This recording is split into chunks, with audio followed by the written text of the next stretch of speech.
In the early 1970s, the Chinese were looking to replace several aircraft. The Soviet-designed, Chinese-produced H-5 bombers were basically obsolete at this point, despite carrying the massive 3-ton bomb. The other plane was the Q-5, a Chinese redesign of the Soviet MiG-19, which focused on improving its ground strike capabilities. Both of these planes lacked all-weather attack capabilities and generally had poor avionics, limiting their accuracy even in perfect weather conditions. The motivation behind replacing these jets, other than their obsolescence in their strike role, was their vulnerability to modern fighters of both the Soviets and Americans. The JH-7 was supposed to change all that. Fitted with the illegally imported Rolls-Royce Spey, the plane certainly wasn't going to be a sitting duck. It was also intended to be fitted with an all-weather terrain-following radar, allowing it to penetrate battlefields at low level, staying out of enemy radar engagement zones. There was also going to be a much less modernized version built for the Chinese Navy, which was only going to be reused for reconnaissance as well as slinging long-range anti-ship missiles. For some reason, the more modern Air Force variant was dropped, and development continued only for the more basic Navy version. Several prototypes first flew in 1988 and were given to both the Air Force and the Navy for evaluation. To no one's shock, the PLAAF refused to adopt the JH-7, citing its underwhelming avionics and the unreliable British engine. This forced the designers back to the drawing boards and resulted in a few changes. First, the avionics were drastically improved and modernised, giving the plane much better strike capabilities, as well as a helmet-mounted display. To match the American F-15E and Soviet Su-34, the JH-7A, as it was now called, also received a laser targeting pod. It's not as all-weather as a JDAM, but it was still a big jump in capabilities for the Chinese Air Force. The JH-7A entered service with the PLAAF in 2004, and the Air Force essentially got what they wanted from the original design. In War Thunder, the JH-7A arguably replaces the Q-5L as a top-tier strike plane, whereas the older Q-5 can carry a maximum of 2 500-kilo laser-guided bombs. The JH-7A can carry up to 6, varying in size from 250 to 1,000 kilos. The JH-7A also has wingtip pylons, allowing you to also carry 2 air-to-air missiles as well as the 6 bombs. The increased payload size, combined with the higher resolution thermal imager, makes the Q-5L look like a relic. Players may also be shocked to learn the sheer size of this plane. For example, here's a KH-29, a Soviet air-to-ground missile mounted on a MiG-27. And here's the same missile mounted on the JH-7A. Yep, she's a big old girl, but don't worry, these 2 huge engines give her plenty of thrust. Mix in a great radar, CCIP, plenty of large countermeasures, and a wide array of air-to-ground and air-to-air missiles, and the JH-7A certainly is useful in both ground and air realistic. But with the new J11 added in the latest update, is the JH-7A still going to be the workhorse of the Chinese ground lineup? Or is it better to just grind out the Z-10, the top-tier Chinese helicopter? Well lads, if you'd like to know more about this jet, stick around for the rest of the video.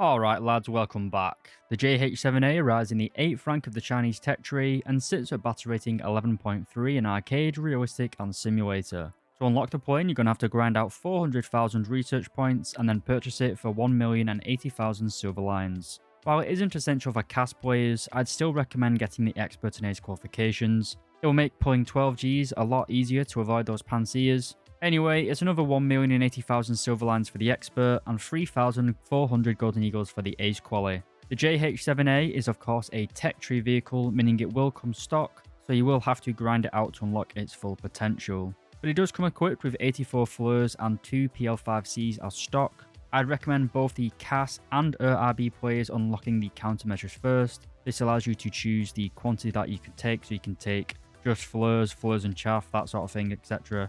After that, CAS players should focus on the ground attack weapons and the RB players should focus on the missile upgrades. While the JH-7 does come with a selection of rockets, the plane is not really suitable for base spamming to speed up your grind. The rockets are large in caliber and you can only carry a maximum of 42 of the smallest rockets, not enough to destroy a base. Alternatively, you could use the 500kg bombs, and to be fair, the airframe of the JH-7A is very fast, allowing you to reach bases alongside your teammates, but you will still be outranged by your friendly base bombers using Mighty Mouse rockets. Similar to the Gripen that I covered a little while ago, the JH-7A also fills a massive niche in the Chinese tech tree. The battle rating of 11.7 means it fits very nicely into the top tier Chinese ground lineup, fighting alongside the great tanks like the ZTZ-96A and the WZ-1001, as well as the TAR M1 and the Z-10 helicopter. Top tier China suffered a little bit of the Soviet syndrome.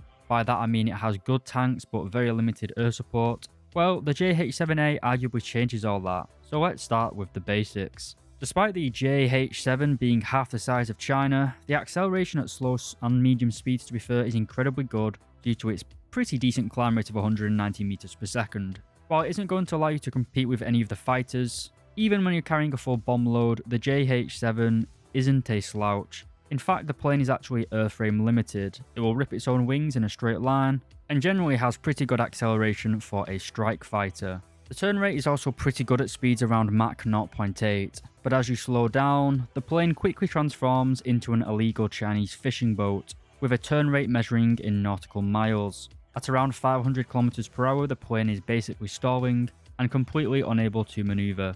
Thankfully, kind of like planes like the Kafir Canard, but the JH-7 isn't nearly as strong, but it's kind of saved by its engines. If you get slow, you can just put your afterburners on, and your two massive British engines will speed you out of the area, basically just allowing you to run away.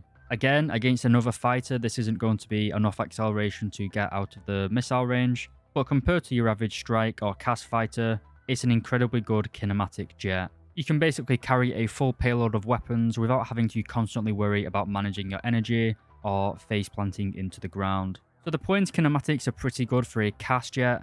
What about our weapon loadout? Well, let's first look at our avionics. The JH-7 does get a decent radar with a search and a search pulse Doppler mode. This is probably great for sim players, but in ground and aerialistic, the radar serves no real purpose, as we do not have any sorts of radar guided missile, nor do you get a radar gun lead indicator. What we do get though is CCIP for the cannons, rockets and bombs, as well as a CCRP for the bombs. We also have a pretty competent RWR, which allows us to go defensive, as it tells us when we are being locked by top tier SAMs. Just be aware there are several top tier vehicles which can lock you with IRST, like the Panzer for example. In all top tier CAS jets, it's pretty much good practice to just assume that a missile is in the air the second you spawn into the match. So either go, turn to the side and climb really high, to 10,000 meters or something, or dive to the tree line and come in low and fast. But anyway, our most basic weapons are the 23mm cannons. These are mounted low beneath the fuselage on the left hand side of the jet, making aiming a little fruity. Again, no radar lead indicator, which further hampers your aiming. The Type 23s are a clone of the Soviet 23mm cannon, and has all the same downsides: low velocity, low ammo count, and low penetration. The AP belt can only penetrate 31mm of flat armor, which is worse than even the 20mm belts found on all top tier American jets. Never mind against other dedicated CAS guns, like the 25mm of the Harrier, or the 27mm Mauser found on the Gripen or Tornado. Also, like the Tornado, the JH-7A is fitted with fairly modern air-to-air defensive missiles.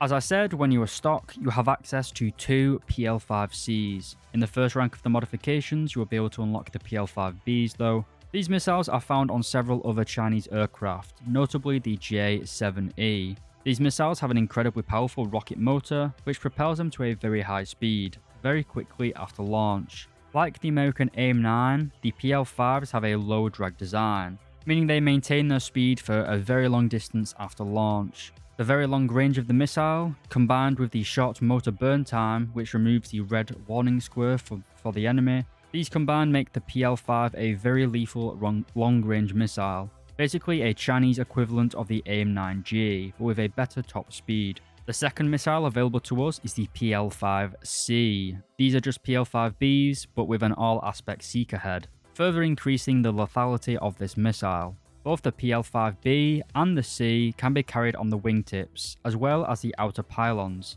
for a maximum of 4 air-to-air missiles. But we also have one more air-to-air missile, and this is the PL-8, a high-speed, high-G, all-aspect missile. It can pull 40 Gs, making it one of the most maneuverable missiles in the game. It is a shame that Gaijin didn't model the HMD for this plane, as it would have given it insane off-bore sight capabilities. The PL-8 is also faster than the PL-5s and has a bit longer range. While impressive compared to other top-tier missiles, mainly the Magic II, AIM-9M and the R-73, the PL-8 is noticeably lacking IRCCM. As good as a missile as this PL-8 is, it can easily be defeated by a few countermeasures. And due to the battle rating of 11.3, which usually leads to you fighting in 12.3 games, there isn't exactly a shortage of flaws in those matches. Because of this, you can't really exploit the long range of these missiles, unless you climb to space and launch down on top of enemies, but that is just asking for you to get game ended by a R-27ER or an AIM-9M. The PL-8 can also only be carried on the outer wing pylon, as they are too heavy to be mounted on the wingtips, meaning you can only carry 2 PL-8s into a game, but you can also take 2 PL-5Bs or PL-5Cs alongside them. So, the air-to-air loadout is good enough for self-defense in ground realistic matches, but I won't exactly describe it as a meta fighter. But what about our ground attack capabilities? Well, for the bomb fans, we have 2 sizes available. We have a 250 kilo bomb with a destructive radius of 5 meters, and a 500 kilo bomb with a destructive radius of 10 meters. Both of these bombs have free fall and high drag versions. You can carry either 22 250 kilo bombs or only 8 500 kilo bombs. The 500 kilo bombs are much better for cash due to the larger destructive radius, but the former, due to the overall more explosive delivered, the 250 kilo bombs are much better for bombing bases in RB. We also have access to unguided rockets. The first is the Type 90. This uses a high explosive anti-tank warhead with 283mm of penetration. A single pod holds 7 rockets, and you can carry a maximum of 6 pods into battle for a total of 42 rockets. We also have the Type 130 rocket. These are much larger, ditching the heat warhead, replacing it with just high explosive. The warhead of 7.7 kilos of TNT gives it 58mm of penetration, enough to go through the roof of any top tier main battle tank. But because of the larger size of the rocket, you can only carry 4 of them in each pod, and unlike the Type 90, the Type 130s can only be carried on the 2 inner wing pylons, for a total of 4 pods per spawn. With the Type 90s you get 42 rockets, and with the Type 130s you only get 16. The rockets for the JH-7A aren't really that versatile. Your CCIP will allow you to accurately fire them, but you don't have enough to spam them. You're still going to have to get very close to the battlefield to use them, so in my opinion you may as well just use the bombs. But for other top tier cast players, the ideal loadout allows you to stay away from the battlefield, picking off your enemies with minimal risk to yourself. So, does the JH-7A deliver? Well, in my opinion, yes, as we have some very good precision guided munitions. First of all, we have a very good targeting pod. This has 2nd generation thermals and has an auto tracker, as well as a pretty wide gimbal limit. This T-pod can be used to designate and guide your last 4 weapons. 3 of the 4 of these weapons are laser guided bombs. We have a 250 kilo, a 500 kilo and a 1000 kilo bomb. The 500 and 1000 kilo bombs can only be carried on the 2 inner wing pylons, so 2 per wing.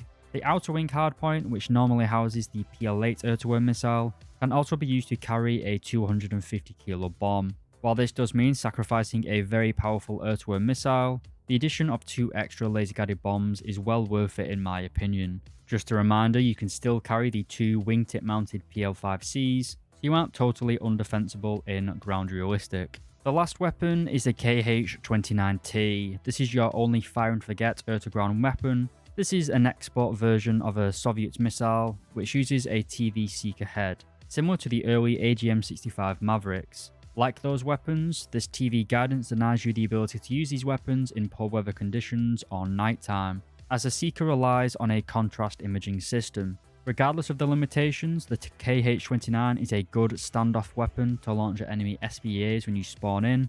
The missile has a range of 13 kilometers, but I'd recommend getting a bit closer than that before launching.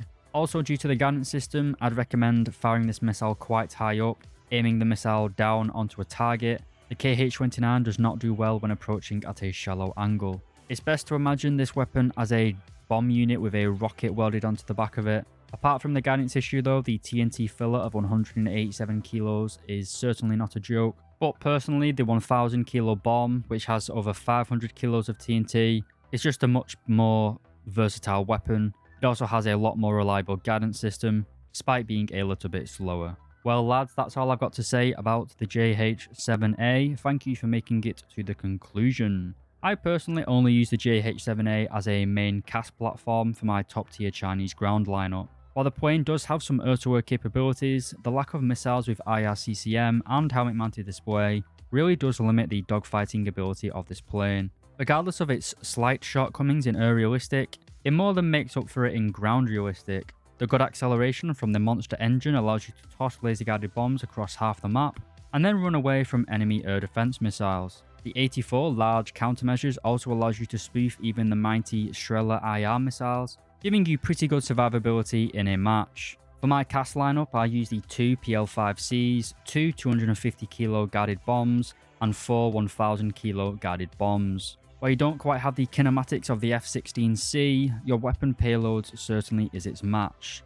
The auto tracker and high resolution thermal imager also gives you a huge advantage over the contemporary Soviet CAS. While the newest Su-27 clone, the J-11, has been added in the latest patch, the JH-7A still outperforms it massively in the air-to-ground role. The J-11 features no sort of guided A2G munitions, and barely has any standoff capabilities. The only positive about the J-11 is the addition of the S-25O rockets, but the guided bombs found on the JH-7 are still better in 99% of top tier matches. Overall, I'm very happy to recommend this jet. It's fun to play, and was needed to fill a niche in the Chinese tech tree. While War Thunder pilots won't find much joy in air realistic for this plane, in ground realistic it is a huge benefit for the Chinese lineup. Anyway lads, thank you very much for watching, and as always a huge thank you to my YouTube members. This channel would just not be possible without the help from my supporters, so a massive thank you to Lola Alphonse, Tans, Daboa LX, Dr. Bob, Tomster013, RS28 Sarmat, Chulunti, Van Halen, Diogenes, Econ, our newest YouTube member, Alan Hacker. Once again, a big thank you to all my YouTube members, and if you've made it all the way to the end of the video, leave a comment saying China #1.